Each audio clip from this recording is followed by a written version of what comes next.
Reversing course. I'm Jeff Stein with today's Iowa Politics Report. No fewer than 3 Iowa school districts in the past week alone have either rescinded or tabled measures that would have required district employees to get a COVID-19 vaccination.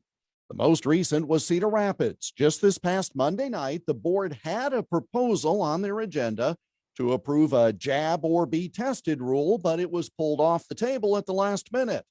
Ankeny approved a policy last week, but then reversed course this past Monday.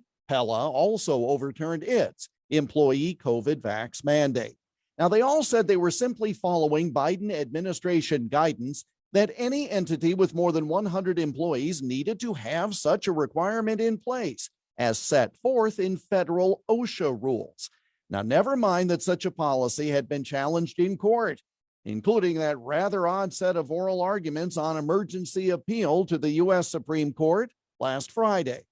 Now, of course, there's legislation being proposed in Iowa that would restrict businesses from knowing the vax status of employees, with some calling for that to include schools too. And Iowa's OSHA administrator says he does not believe he has to adopt the federal OSHA rule, even if it's upheld in court, because Iowa's overall rules are better. Why these districts even considered pushing forward in light of all that is beyond me, unless their local teachers' unions are parroting national big city unions like in Chicago with threats to walk out.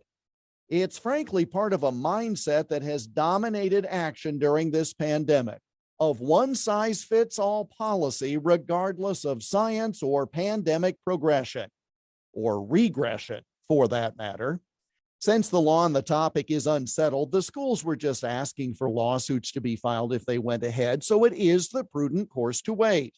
And no one is stopping folks from getting the jab.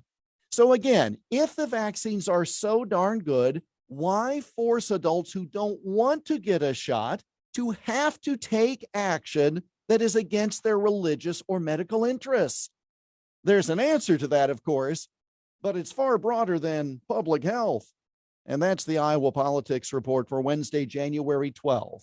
On Twitter, Instagram, Getter, and Parler at Iowa Politics. I'm Jeff Stein on News Talk 1540 KXEL.